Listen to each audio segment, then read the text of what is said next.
Noon, and this is the time for the public hearing that we advertised for the Community Development Block Grant application. Thank you for joining us. If you've joined us, please type your name and your. I'm going to ask you all to mute until, and then we can, then I'll take, and I will also entertain any comments you may have.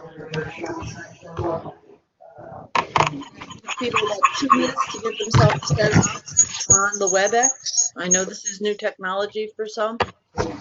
Just give a little courtesy time and let people get set up.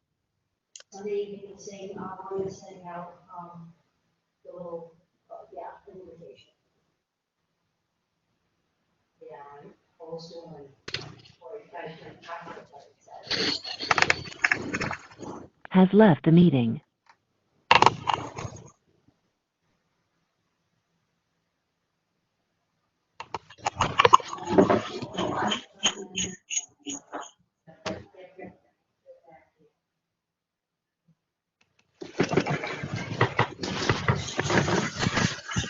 John Waite has joined the meeting. Again, folks who are just joining us, I'm going to ask that you open up the chat function if you're able to. If you're with us in video, and you has joined the meeting. Sign your name and community into the chat, and that you then mute your phone, mute your audio.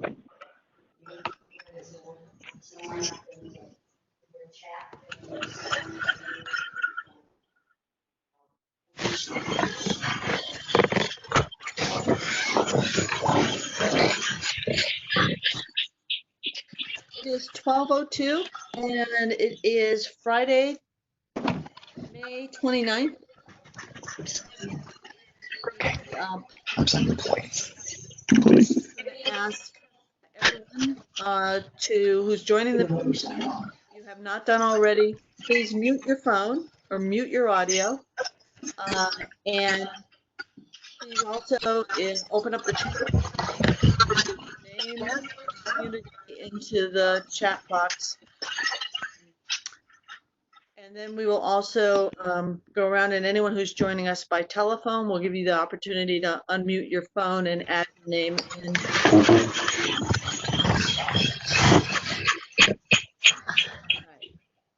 So I'm going to ask everyone to go ahead and mute up.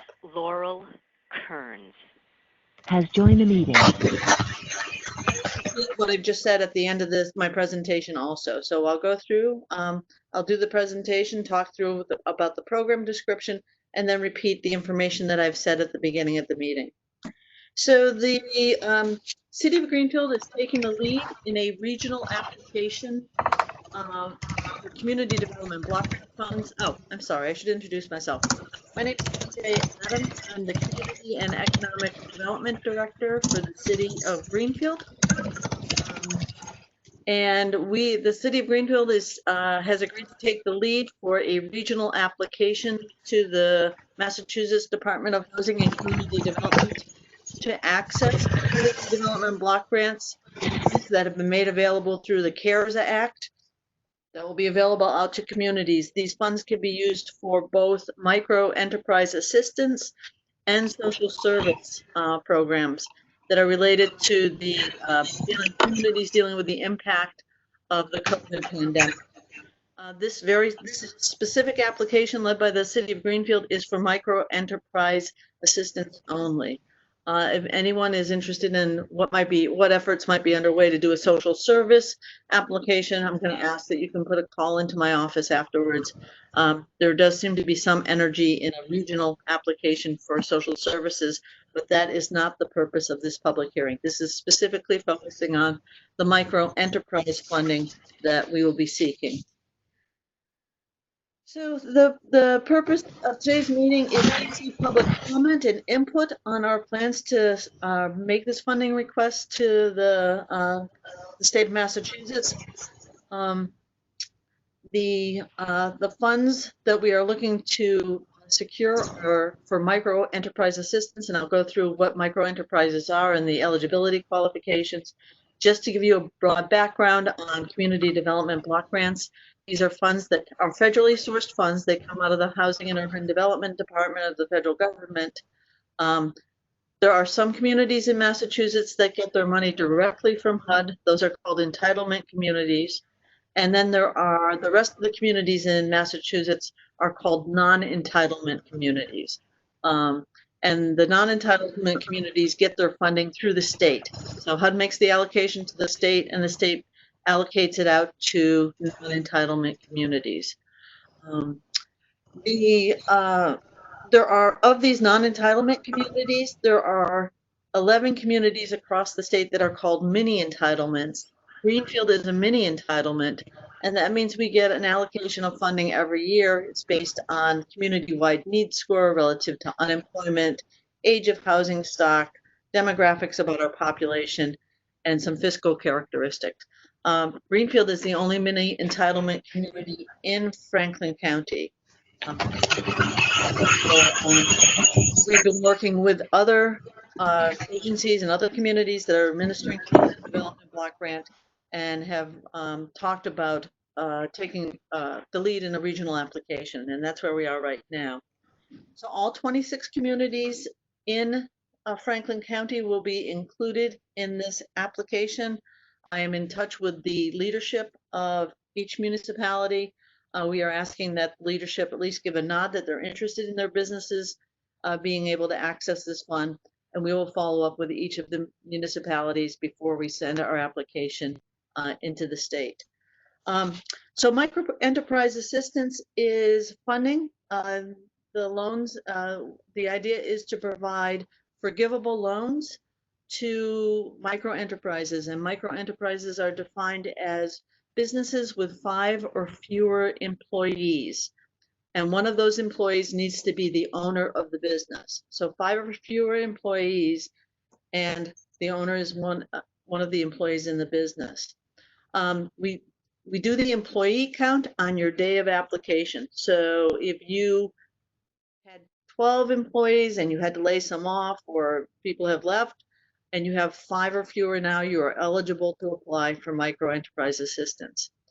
The second piece of being eligible for micro enterprise assistance is that the business owner needs to be income eligible. And that means the business owner's household income has to be less than 80% of the HUD median income, and that's adjusted for family size. So a family of 2, their income would need to be less than $56,800. And as I said, that's adjusted for family size.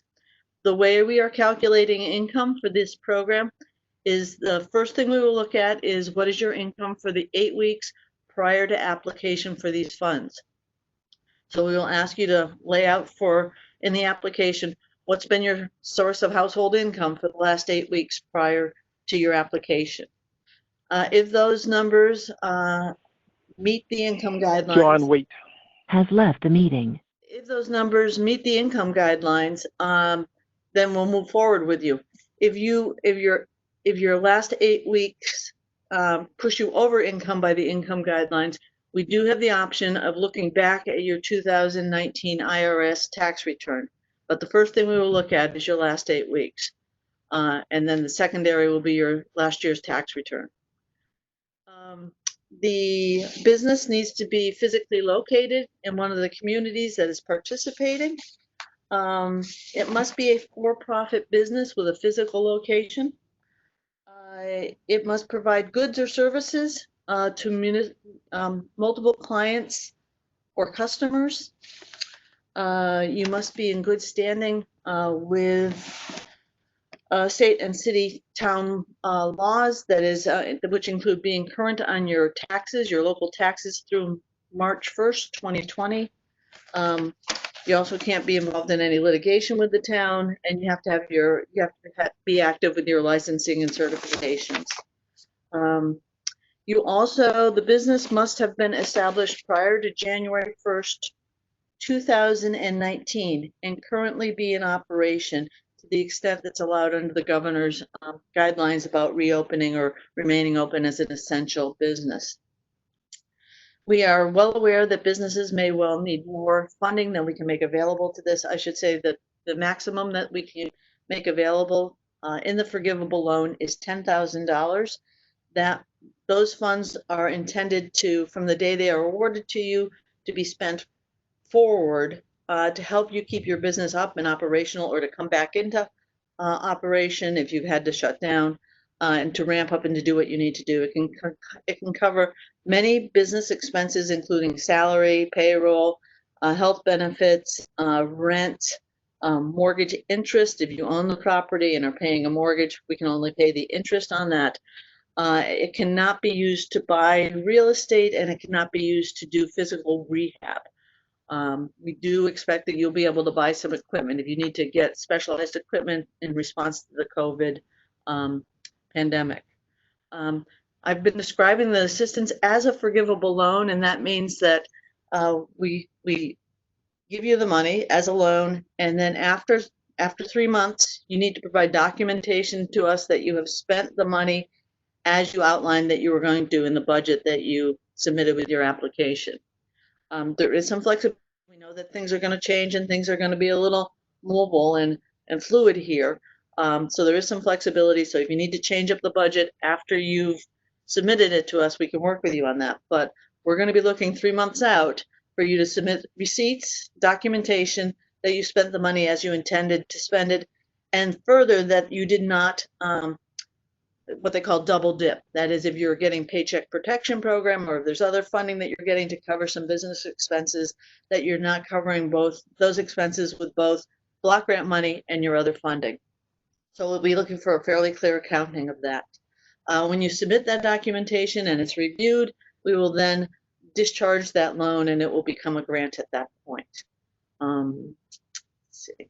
We have been working with the Franklin County Community Development Corporation. We have a program that's up and running right now for the city of Greenfield, and we are just launching the one that also serves Buckland, Montague, and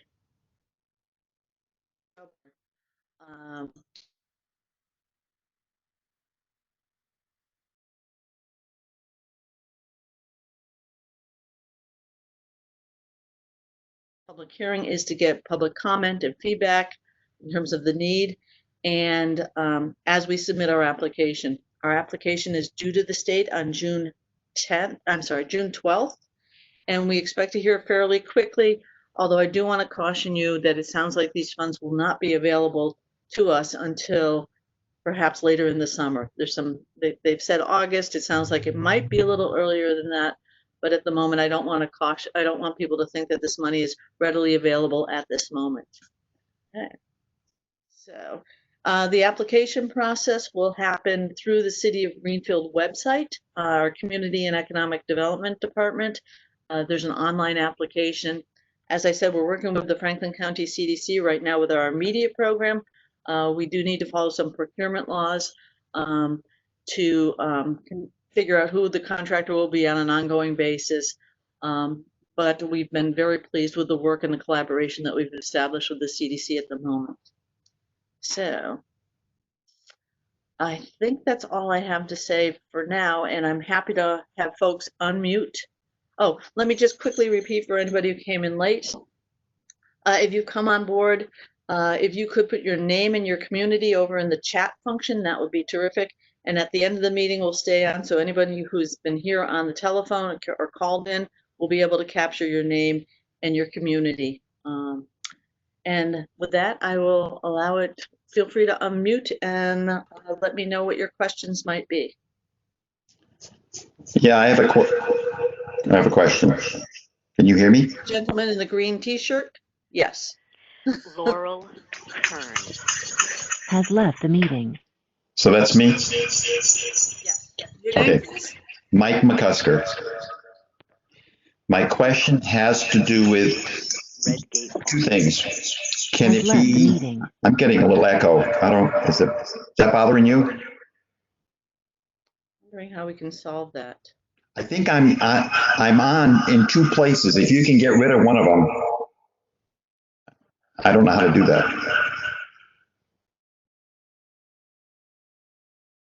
I don't hear you now.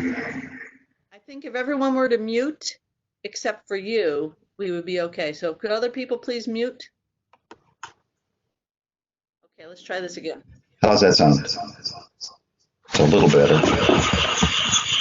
Okay. Everything has to be purchased following June 12th, is that right? No, the grant application is due to the state on June 12th. They will then make awards. Then they get contracts out. You should not be expecting to use any of the CDBG money until you have a signed grant or loan agreement with the city of Greenfield, which we're hoping will be during the summer. We have received information that it might not be until August. We're hoping it might be earlier, but I can't speak specifically on the date that it'll be available. We cannot pay for past expenses. Okay. A follow-up question. Can this be used on infrastructure such as air purification within a heating and cooling system? That sounds as if it would be construction of some sort. It's equipment. I don't know. And the air purification process is to respond to the COVID. Yes. People don't want to come in an office unless they know that, like they have black lights you can install in the system to purify the air when it's cycled through. So this would be a possible equipment purchase. Would it require any skilled labor to install it? Probably. Okay, then I'm going to say I'm going to have to get back to you on that. So Okay. capture your name. Or we can put that in the FAQ that we'll publish. Okay. But the challenge is that we have been instructed that nothing that anticipates construction or rehabilitation, and so that means a skilled handyman or carpenter or installer would need to be on the site. That could very well trigger prevailing wage or Davis-Bacon wage rates. We are trying to keep this program as simple as possible. The state has very specifically instructed us to, that we can't ask for funds for rehab. But if it's equipment that gets installed because of COVID, because of air purification needs for that specific site, I will check and we'll put that in the FAQ. That's a good question.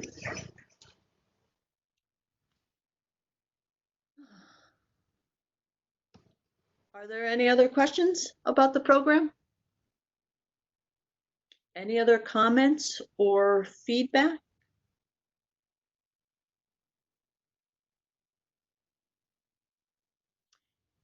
Hearing none, I'm going to also offer up to folks that we will have another virtual public hearing on June 8th at 5:30 in the evening with this same format. We are also happy to receive any comments or questions or input, and those can be sent to Lindsay, LINDSAY .rowe, ROWE at greenfield-ma.gov.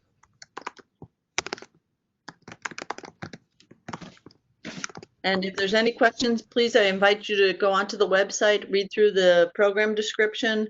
You can take a look at the application for the programs that we have now. I want to share with you again that the programs that we're running now are a little different than the new program that we're seeking funding on, so don't be surprised by the differentials. And we're happy to talk with anyone who has questions on those.